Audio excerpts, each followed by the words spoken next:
Issei had been taken to his apartment where they placed him in bed while they healed him, although it had no effect which made them miss him. Gabriel. Why doesn't it work? She said frustrated. Greg. It's because when you activate the Juggernaut drive there's nothing you can do to cure my partner, he only has a few years left to live at most. Ross. But it's only been 20 seconds since he activated his dragon form, he said with some tears on his cheeks. Greg. My partner's lifespan had already been reduced before by absorbing the power of the Hakyukul, also by using the Long Ina Smasher, my partner's body lost a large amount of vital energy. Gabriel. How many years does Issei have left? I asked, already shedding tears. Greg. 10 years at most. That left both girls surprised who saw Issei and then start crying silently without them knowing there was a way, and for that Rossweisse will have to lose something that she has kept for a long time. The flower of life. Everything was silent, and it is not the uncomfortable or comfortable silence, this was one of sadness and helplessness on the part of Gabriel and Rossweisse. They had hated the words of the Red Emperor Dragon, and as sad as it may seem, Issei had no way to be cured. Greg. The only way for my partner to recover his vitality, as I said before, is yokai magic. The problem is that there are only a few who can use that level of senjutsu, but I understand that the Asgardians have something called the Flower of Life. I speak, drawing the attention of the two girls. Gabriel. It's true, I've heard of that miraculous medicine that only exists in Asgard, but over time it became extinct a long time ago, he said the last thing sadly. Greg. It's true, the Flower of Life has largely become extinct, but there is a possibility that some still remain. I think we have nothing to lose by trying. I'm serious. Ross. I know the place where they flourish thanks to the books of Asgard. I was able to deduce the place, but I never went for the studies, and later I was Odin Sama's escort, she said, remembering her times at the Valkyrie school, although she finished her studies before everyone else. Greg. Well then we have to go to Asgard for that flower, I speak, making Rossweisse and Gabriel nod. Gabriel. So that flower can restore Issei's vitality? He asked, looking at his beloved chestnut tree. Dragon. No. Gabriel. Rossweisse key. Greg. The Flower of Lives is a flower that only works as a conductor. What will make it possible for Issei to recover his vitality will be the Valkyrie Rossweisse. Ross. B but W like I don't know how to do that, she said nervously while stuttering. Greg. As I said before to Issei and Gabriel, a very talented and powerful Valkyrie saved one of my carriers using the Flower of Lives, in addition to using her magic. I think you could do it too. Gabriel. Yes, I also believe that she can, he said, giving her a friendly smile. Ross. Well, if you believe in me then I will do it, besides I know that Issei would have done it for us too, he said smiling. Greg. Well, tomorrow we will go to Asgard in search of that flower. Gabriel. I'll talk to my brother so he can send a message to Odin Dono, he said as he left the room. Ross. Greg, do you really think I can help Issei? He said something sad. Greg. That's up to you. Sky. Michael was reviewing some reports of the activity of the fallen angels and the demons in the territories of heaven. Even though they were now with a peace treaty, you never know what can happen, but suddenly a magic circle appears in the room and he knew who it was. No one else can enter that room but Michael. Penemu, what are you doing here? I asked, looking at the named one. A beautiful young black-haired woman with killer curves and also incredible breasts that would leave any man mesmerized by the sight of such a beautiful woman, but there was something strange. She was neither an angel nor a demon, she is a fallen angel, and the question is, what is a fallen angel doing in heaven? Penemu? Hello Michael-kun, she said with a sensual touch, something that didn't have the slightest effect on Michael, who went back to looking at the papers, ignoring a lady. Michael? I don't see any, he said with simple, receiving a blow to the head from the fall. It's okay, sorry. NMUHMP fine, she said, letting him go. Michael. And to come to heaven, you know that if they discover you they will execute you, he said something serious. He didn't want to see his friend being executed. NMU? Oh come on Michael-kun, we haven't talked for ages, said the fall, hugging the angel from behind. Michael. I think I remember you distancing yourself from me, he said, organizing his papers. NMU. That's because he couldn't continue speaking since a magic circle appeared in the room, but this one was golden $. Michael, this is not good, he said, putting Penemu in one of his closets. Gabriel would emerge from the magic circle, who looked at his brother with some seriousness, making Michael nervous. Michael H. Sister, what is the reason for your visit? He said nervously. Gabriel. Brother, I need you to send a one-way permit to Asgard with Odin Dono, he said seriously. Michael. And why do you want to do that, Gabriel, she said with curiosity, since she never had the interest to go to the land of the Norse. Gabriel. I need the Flower of Life, he said seriously, surprising Michael. The first no, it became extinct a long time ago, brother, but there is still a possibility that some are still blooming. Michael. I understand, I will send a letter to Odin Dono so you can go to Asgard as soon as possible, he said, smiling at his sister. Gabriel. Thank you brother, well I'm leaving, he said, creating a magic circle, but before leaving oh Penemu, you should at least hide your presence, and if it weren't for the hurry I'm in, I'd give you the beating of your life. Gabriel disappeared, leaving Penemu frozen and mentally slapping herself for not disappearing his presence. She also felt sad that her friend still holds a grudge against her for what happened a long time ago. Michael, I knew I couldn't fool my sister, he said, disappointed. Penemu, he seems like he still hates me, he said sadly. Michael. She doesn't hate you, she's just still hurt by your decision, he said, trying to comfort her. Penemu just hugged Michael while tears appeared in her eyes. She had disappointed Gabriel a long time ago, whom he considered his friend, no more than that, she considered her sister. The Flowers of Life 2. Human World Kuoh. We meet at Issei's house, who despite having spent 3 days, was still asleep from using the Juggernaut drive, but next to him was Rossweisse looking at him sadly. Today they would go to Asgard. The request that the leader of heaven Michael was accepted by the Norse god Odin, his former father, but there was something that Gabriel was especially nervous, since if they didn't find the flower Issei wouldn't be able to live even one more year, so this mission is all or nothing for the life of her beloved Chestnut, and she will do everything in her power to find that flower no matter what the cost. But not everything goes according to plan. Rossweisse and Gabriel, upon arriving in Asgard, both went to the house of Rossweisse's grandmother, who was called Gondor, who was named in ancient times as the most powerful Valkyrie in Asgard by the own words of the Norse god Odin. The journey to the land where the flower was found was a few hours away, but when they arrived they felt like all their hopes had gone as they saw the landscape that was in front of them. It can't be, I didn't think the city where the flowers of the live were grown was like this, completely destroyed, said the Valkyrie in shock as she descended from the sky. The war in Asgard resulted in the destruction of many villages, including this one, Gabriel said sadly, imagining the thousands of deaths that occurred in this place. We still have to look for the flower, maybe there is one that is still bloomed since these never wither, Rossweisse said as she separated from Gabriel and quickly searched the surroundings.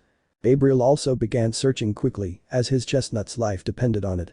While they searched for the flower, Drake used some of his power to keep Issei's body stable.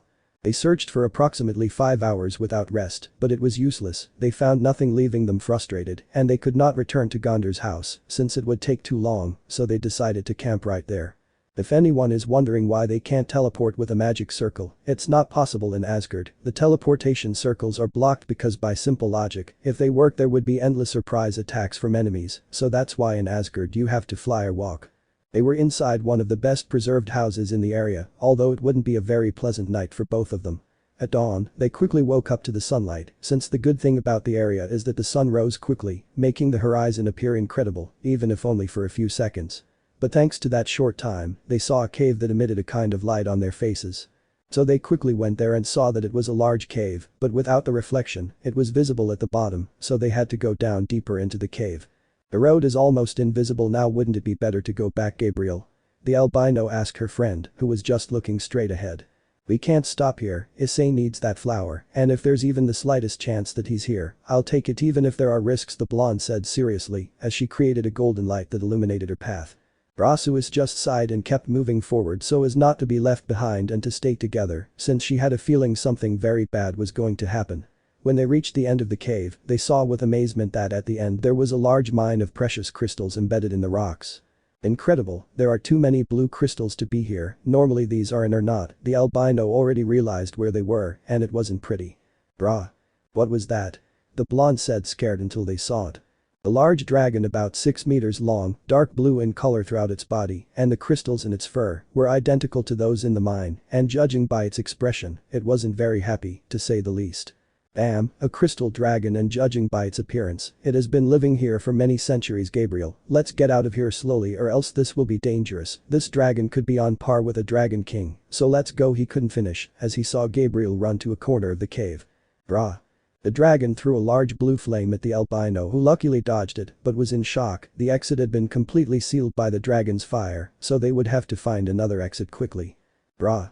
At the moment the dragon screamed, hundreds of crystals came out of the floor towards Gabriel, who quickly jumped to avoid them, but it was a big mistake. They also came out of the ceiling, growing a strong scratch on his right shoulder and left leg. Damn, the blonde said with difficulty as she stood up until the albino arrived to help her. You're a fool, we could have escaped without having to fight, now the exit is blocked and there is no other, so we'll have to defeat the dragon to get out of this cave, he said seriously looking at the dragon. Look what's there, Gabriel said, pointing to the flower they had been searching for the day before next to the dragon. The flower of the living, whispered the albino while looking at the flower for the first time in her life, that flower. You have to defeat the dragon to have that Rossweisse flower, he said smiling while looking at the albino, and she just nodded smiling at him. Rossweisse quickly put on her Valkyrie clothes with her magic, and Gabriel released his Seraphora, making the blue dragon stay still for a second, but then attacked the two with a club who easily dodged it. May my father forgive you all your sins, golden spears. Heavenly judgment. Shouted the blonde, creating a large magic circle above the dragon from which hundreds of golden spears fell, washing the skin of the great blue dragon, who gave a loud scream, breaking the golden spears while carrying a large flame in his mouth to throw it at Gabriel. I won't let you do that, take this punishment from God. Rossweisse began to create hundreds of magic circles that pointed towards the great dragon. And a great burst of energy blasts pounded the dragon relentlessly to the point where it simply took the attacks without putting up any resistance. Leaving a large cloud of dust, and as they dispersed they saw the dragon with multiple wounds on its body and was unconscious so they could relax. And Rossweisse fell to her knees due to the fatigue that this technique entailed, but Gabriel helped her up and they went to see the flower, and to their misfortune, it was destroyed by the huge fight they had, causing Gabriel to start crying, being comforted by the albino who also looked very sad. Both of them quickly left the cave and went to Rossweisse's grandmother's house. Gondor, seeing them arrive hurt, quickly healed them, and after a few hours they were better, but Gabriel was still sad. The trip to Asgard was in vain. He couldn't save the brown-haired girl, and now they had no time to continue looking for another girl, because time was running out quickly. Gabriel looks, Rossweisse speaks, attracting the attention of the blonde, who was surprised by what Rossweisse brought. That's it, she said, surprised that she couldn't even speak since Rossweisse was bringing nothing more and nothing less than the flowers of the live. I never knew what the flower looked like, I just let myself be carried away by books, and I never realized I had one. It's the last memory my parents left me, I kept it with great affection all my life, but I think it's time to use it, she said, sadly remembering what her grandmother Gondor told her when she was a little girl. Flashback. Two people could be seen in the room, specifically a woman of about 29 years old, who was holding a girl of no more than 3 years old on her lap, who was crying because her parents had left, and the woman was comforting the poor girl. Rossweisse, your parents left you this flower as a token of their love for you. Maybe they are no longer with you, but remember they always loved you and always will love you, so when you look at this flower, remember your parents are always with you, said a young Gondor smiling while the girl Rossweisse cried holding the flower. Why yes, grandma. She shouted while crying, hugging her grandmother without letting go of the rose. End of flashback. Rossweisse, Gabriel whispered sadly, watching the albino's tears escape and quickly wiped them away. Come on, Gabriel, we have to save Issei from the curse of the boosted gear, she said smiling while being hugged by Gabriel, who knew that the albino really wanted to cry but remained strong. However, the albino couldn't take it anymore and began to cry loudly, hugging Gabriel, bleeding. The next day. From both of them, they could tell that everything was being resolved. They now had Issei's cure and they could return to normal as before, with their fights, laughter, jealousy, and much more. They both said goodbye to Rossweisse's grandmother, who told her to show her boyfriend the next time they came, making the albino blush profusely. Upon arriving in the human world, they quickly headed to the chestnut's apartment, who was still surrounded by Drake's aura, keeping it stable. Did you get the flower of the live? The dragon asked from the gauntlet, and they both nodded. Okay, Gabriel, you have to get out of the room, this would be dangerous. Okay, good luck, he said the last thing while looking at Rossweisse, who smiled at him. Rossweisse quickly did everything Drake told her to with the flower, from unraveling it and putting it in boiling water while putting her Nordic magic on it, and gave it to Issei to drink.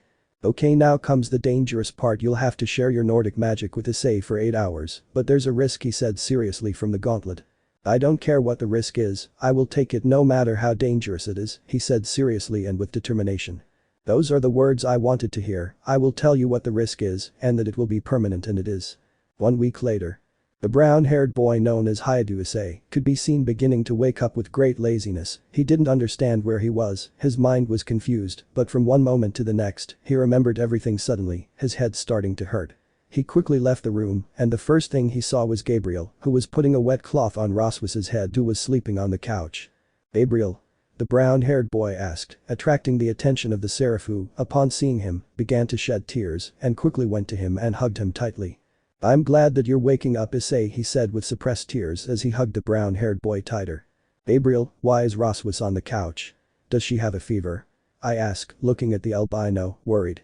Gabriel told him everything they had to do to find the flower that would help reverse the effects of the boosted gear's curse, and also how Rossweisse cured him with her Nordic magic but fainted from exhaustion. Rossweisse hasn't woken up since then, but her fever is going down, that's a good sign, he said with a slight smile. Issei saw them both. They did all that, and that's why it bothered him since they had to suffer because of him, but he still thanked them and promised to pay them both back someday. Or else he'd stop calling himself Haidu Issei. The cost. Without further ado, let's begin. Now that Issei had recovered from the boosted gear curse, they checked on the young Valkyrie's health. She was currently in Issei's bed, making her feel more comfortable. That was the only thing they could do until she woke up. But Issei was the one who blamed himself the most for all this, and now Rossweisse was paying the price for saving him.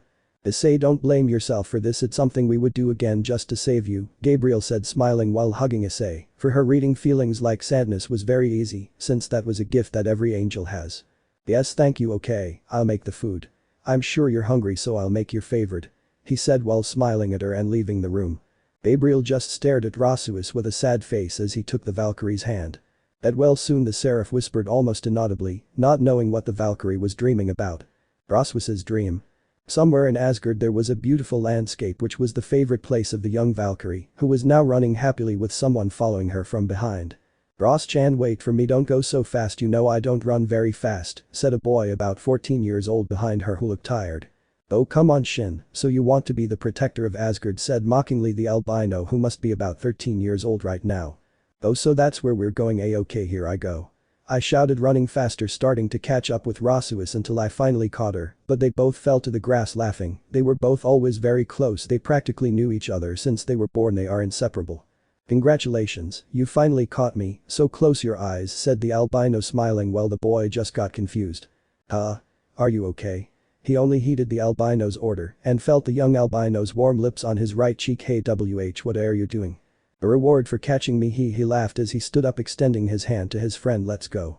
He simply sighed and accepted the help of his childhood friend, and they went to their houses without much more. On the way they were talking about how their adventures together will be when they grow up. Of course, even if they separate one day they will see each other again, no matter how much time passes, destiny always unites a couple.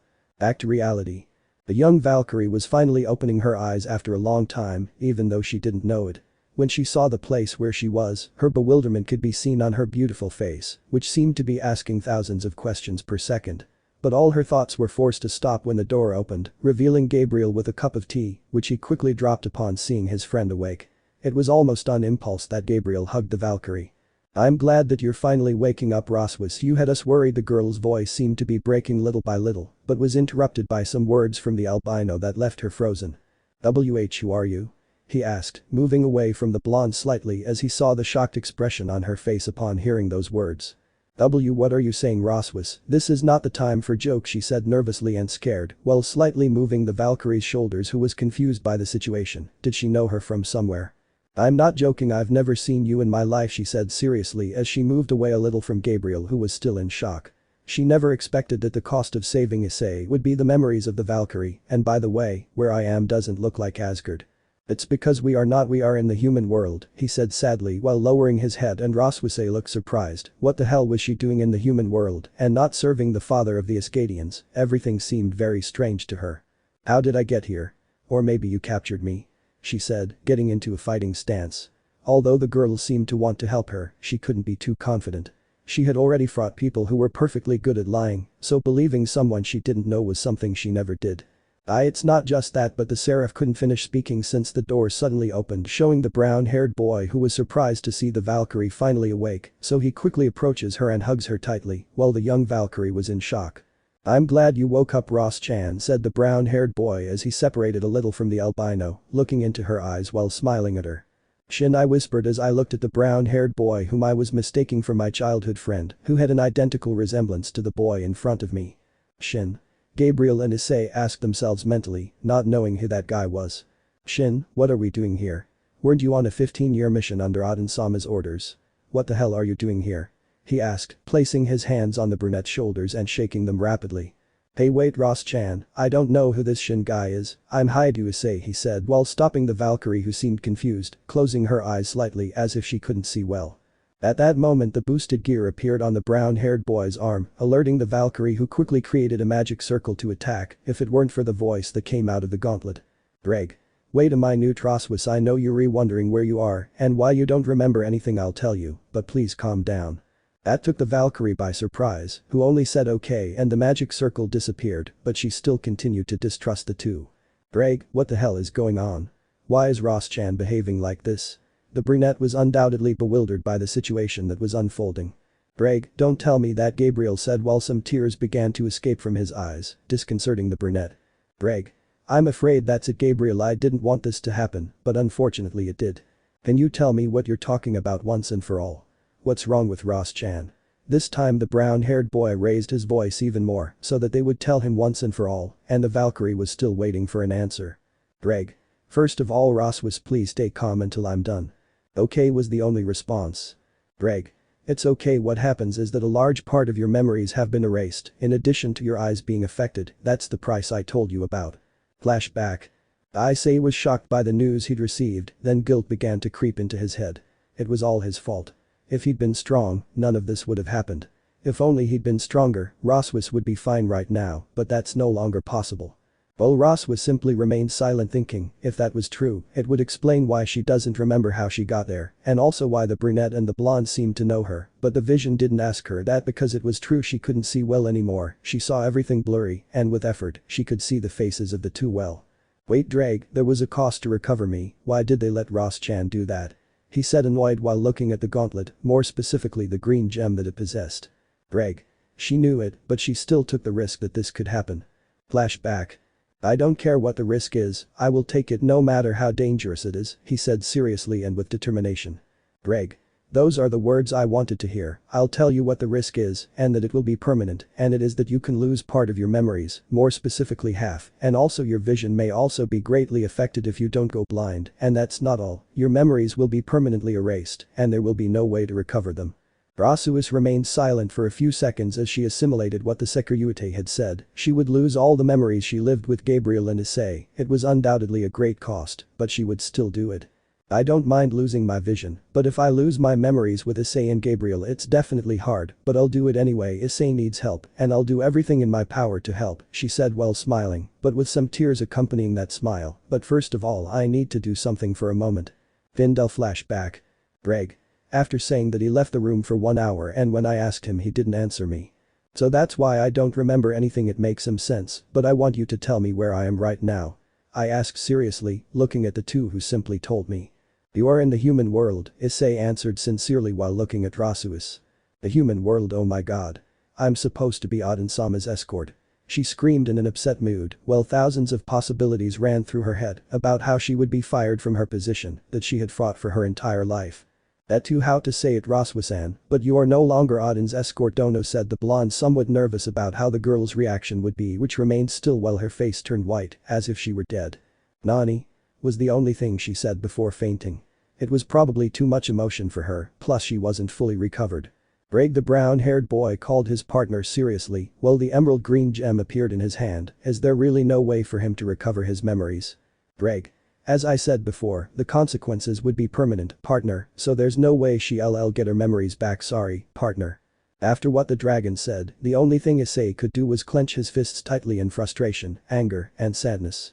The anger and sadness stemmed from being so weak, and Rossweisse had to sacrifice her reserves and vision to save him. Asgard. In the kingdom, more specifically in the castle, Aden, the father of all Asgardians, was sitting on his throne while 4 people were kneeling in front of him, showing respect for the Norse god, but one of them was looking for someone with his gaze, without finding the person he was looking for, which was strange. Well, it seems that the mission went very well with the ice giants. I'm glad that they finally accepted the peace treaty, he said, smiling happily since peace had finally been achieved. Yes, it was difficult since, as they said, they set the condition that we stay with them for 10 years to be able to learn the culture of each kingdom, a blonde-haired boy with orange eyes said happily, quite peculiar, since almost no one has that eye color, but that was the least of it, his age did not exceed 26 years. He had golden armor with certain blue lines on his wrists and had what appeared to be the symbol of Leon on his chest. Yes, they also told us that any Asgardian is welcome, as long as they are notified of their arrival. And now I speak seriously, a black-haired boy with dark brown eyes with red armor, with light golden lines at the ends of the armor. In addition, he carried 2 swords on his sword and like the other, he did not seem to be more than 26 years old, although this one seemed to be the most serious of the group, and on his chest, he wore the symbol of a snake. And they also told us that if Asgard needs help the ice giants would help without hesitation, and of course we told them the same, giving them the word of the Asgardians, and that was all. Odin Sama. This time a beautiful purple-haired woman spoke who had eyes as blue as the sky. Her armor was blue with purple lines at the ends and consisted of only a set of knee pads and elbow pads, and also left many areas of her body exposed, but it was seen that she was the most agile of the group since having less armor the mobility would be better. She carried a sword in its sheath at her waist, but it seemed to be smaller than usual, and on her chest she wore a symbol of a cheetah, and she seemed the youngest of all since at first glance she looked about 20 years old, and without a doubt she was a beauty. "I see that pleases me," he said, smiling at the young men in front of him, who were undoubtedly one of his best troops in Asgard. "I'm sorry for the interruption, Odin Sama, but I would like to know where Rossweisse is. As I understand it, she was his personal Valkyrie, but I don't see her anywhere now." Speaking, a young brown-haired man with eyes of the same color with white armor with golden lines at the ends, and he wore steel gloves that resembled more than a bear's hands. His age did not seem to be older than 25 years, and on his chest he wore the symbol of a bear.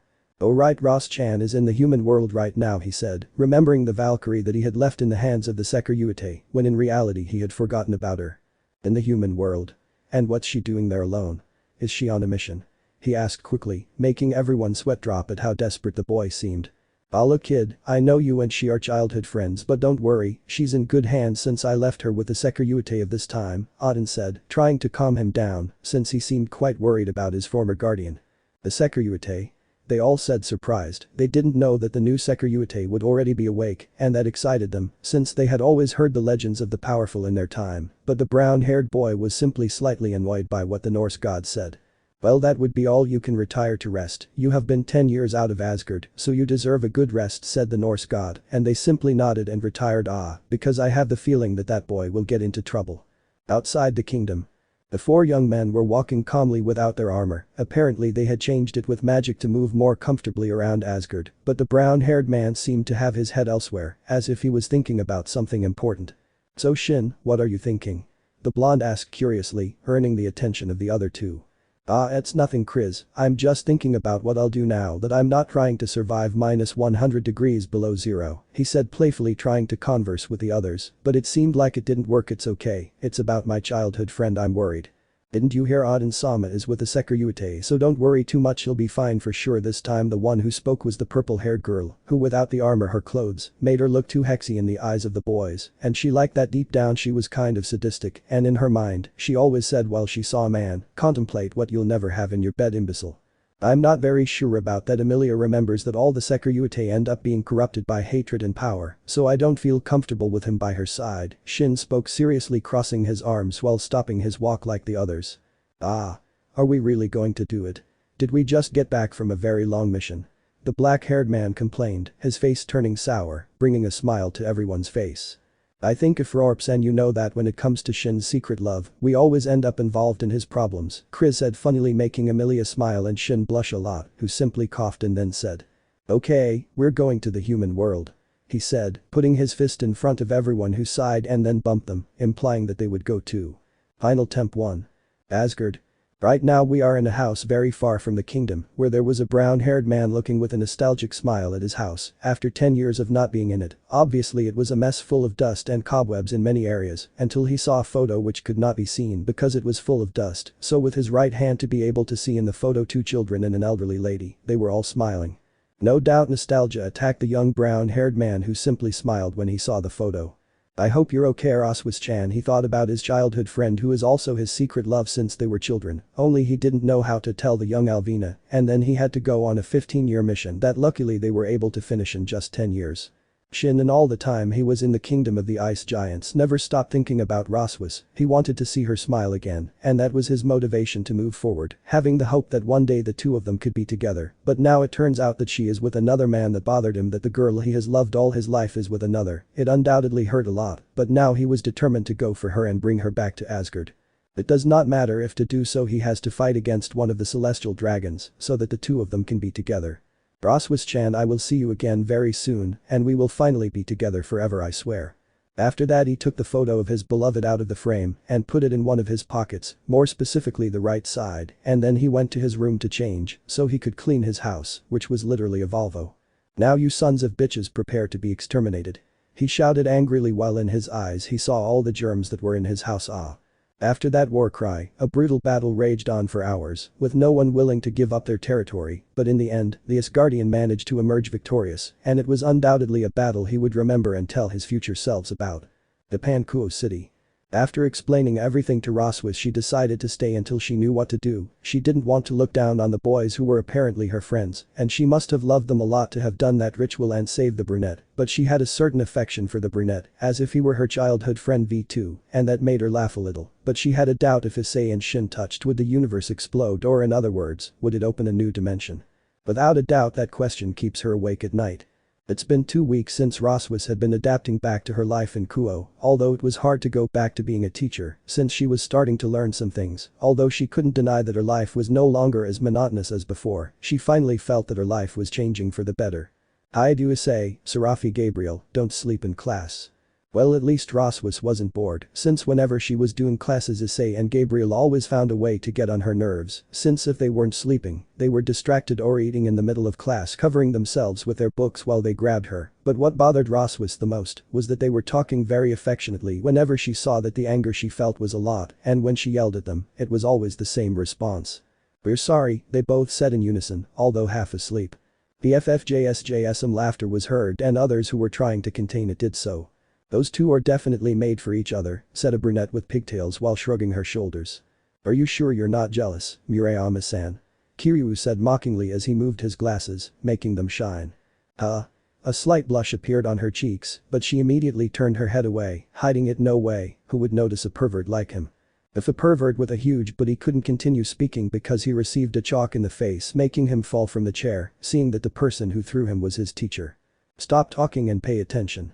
Page 103 exercise from 1 to 50, and I want it in an hour," she said, annoyed while receiving some complaints that it was too much homework for that time. "Now it will be 30 minutes, do you want me to continue downloading it? Then begin." "Issei, don't you think Rossweisse is in a bad mood now?" he asked while putting a book, hiding his face, looking at the brown-haired boy who did the same. "Yes, I think age is already affecting him a lot, haha." Issei's laughter stopped when he felt a hand on his shoulder that squeezed him tightly, and the aura he felt made his skin crawl, and Gabriel's face was blue from sweating profusely. "I do, Issei, could you repeat what you said?" Rossweisse's voice sounded creepy. "That's enough," they all thought at the same time. A few hours later. Issei was receiving a sermon from the beautiful Valkyrie, who only scolded Issei for his attitude in class, and to be honest, the brown-haired boy was at least happy that everything was returning to normal, at least for the most part. "Gosh, sometimes it's too much for me," he said, rubbing his temples as he looked at the brunette. "Well, I'm sorry, but classes always bored me," the brown-haired boy said amusedly, while Rossweisse just looked at him disapprovingly. "Well, at least I think everything is going back to normal," the brown-haired man whispered, although it was loud enough for the Valkyrie to hear it, giving her a slight smile. "Well, let's go back home, Issei." "Yes, and that reminds me, Gabriel abandoned me, it wouldn't be a bad idea to play a joke on him." The brown-haired boy undoubtedly wanted his revenge for being abandoned by Serphin. Seriously, sometimes you two make me doubt if you are friends or boyfriends," she said to herself, although she felt annoyed every time she thought about it, but as always she let it go, and they left the room in the direction of Issei's house. While in the apartment, Gabriel had escaped punishment by selling Issei in the process, but for her it was a price she was willing to pay to avoid receiving Rossweisse's traitor lecture. "Issei, I hope you forgive me." Gabriel, despite having sold Issei to escape Rossweisse's sermon, still felt bad for leaving him, but from one moment to the next he left. "But at least I don't have to put up with Rossweisse, so it's a price I'm willing to accept." Talk. "So fast. He can't even make dinner," she said, depressed with a blue aura behind her. She wanted the brunette to try her food, since she had started practicing privately to surprise him and not poison him like last time. Well, it'll be for next time. Gabriel felt a chill run down his spine as he reached for the doorknob. As he opened the door, he was met with, "Hi," he said, gargling to sound more scary. "Hi," screamed the scared seraph as she fell to the ground with her face blue. "Gahahaja. I didn't think the joke would turn out so well." "Jahaja, Gabriel, are you okay?" He stopped laughing when he saw that Gabriel was starting to cry.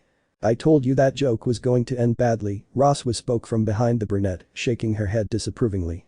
"Issei. You idiot." Gabriel shouted as he got up and went to his room. "Yes, I screwed up," the brown-haired boy whispered as he looked at the door of Seraphin's room. "I'll go prepare dinner." "You'd better apologize," said the Valkyrie, while she saw how the brown-haired boy was going to say something. "That's an order." "Why, yes. The Nazgûl House of Shin." In the house there was a group of people gathered, more specifically a black-haired man, a blonde-haired man, a purple-haired woman and a brown-haired man who were in what seemed to be the living room of the house. Although they were all serious, the decision they were making was not admitted by Odin, who is the highest authority in Asgard. Okay, Shin, can you repeat to me how you came up with such a stupid idea? The purple-haired girl spoke while crossing her arms with a vein in her temple. Well haha, we would just have to use the Bifrost without anyone noticing, he said nervously while receiving murderous looks from his friend's battle comrades. Shin, you are such an idiot that I can't insult you, that's impossible, nothing escapes Heimdall, and if we try we will be considered traitors, the black-haired man said seriously. Orp is right Shin, I'm sorry to tell you, but that plan is impossible, we need another one, said the blonde-haired boy, and when he saw that Shin was going to speak again, he interrupted him, and don't let it be suicide. Okay, I better shut up, Shin said with a depressive aura around him, while everyone looked at them with a drop of sweat. Well, now I know what to do, said the woman, drawing everyone's attention. Oh really? If the only way to get in and out of Asgard is for Heimdall to allow it, then we have to make Heimdall help us, said the purple-haired girl smiling. You are definitely the genius of the group, said the blonde while crying comically. Marry me, said the black-haired man as he knelt down while holding the girl's right hand, only to receive a strong blow to the face. I'll leave the fucking hell, she spoke annoyed, nervous and with a slight blush on her cheeks. But the question is, how will we get Heimdall to side with us? Shin said, looking at the purple-haired girl. Leave that to me, he. Human World House of Hyodo.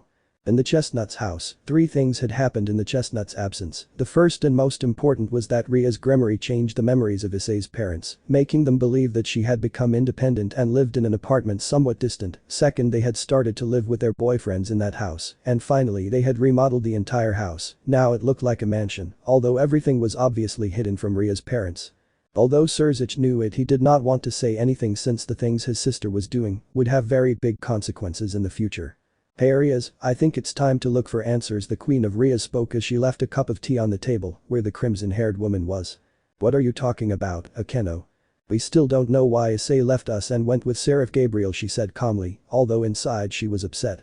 It's true, a lot of time has passed and Issei left our side for no reason, and he's no longer my fiancé. I have to find explanations, he said while drinking his cup of tea. I guess we'll have to tell Issei-kun tomorrow.